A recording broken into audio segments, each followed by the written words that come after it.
ఇదం శరీరం కౌంతేయ క్షేత్రమిత్యభిధీయతే ఏతద్యో వేత్తి తం ప్రాహుః క్షేత్రజ్ఞ ఇతి తద్విదః.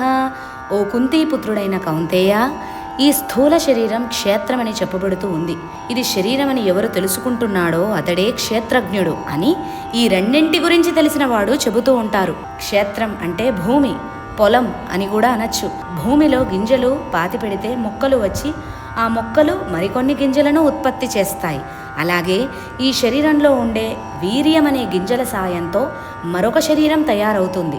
ఆ కారణం చేత కూడా ఈ శరీరాన్ని క్షేత్రమని అంటారు. కాబట్టి ఈ శరీరంతో సహా మనం చూసే పదార్థాలన్నీ క్షీణించే గుణం, మార్పు చెందే గుణం, దహనయోగ్యమైన గుణం కలిగేవే. కాబట్టి చూడబడేవి, క్షీణమయ్యేవి అన్నీ క్షేత్రమే.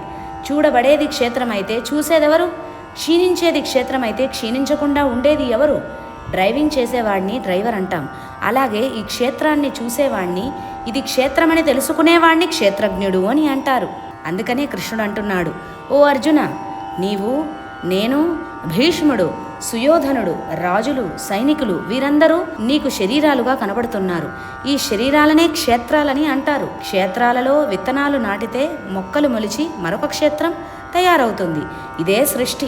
అలాగే ఈ క్షేత్రంలో ఉంటూ ఈ క్షేత్రాన్ని తెలుసుకునేవాడు క్షేత్రజ్ఞుడు. నిజానికి శరీరానికి చైతన్యత లేదు. ఎందుకంటే ప్రాణం పోయిన తరువాత శరీరంలో అన్ని అవయవాలు ఉన్నా అది కదల్లేదు. పైగా మరుసటి రోజుకు కుళ్ళిపోతుంది. ఈ శరీరం క్షేత్రమైతే దీనిలో ఉన్న చైతన్య స్వరూపమే క్షేత్రజ్ఞుడు. శరీరం నిద్రపోయినా క్షేత్రజ్ఞుడు మెలకువతోనే ఉంటాడు.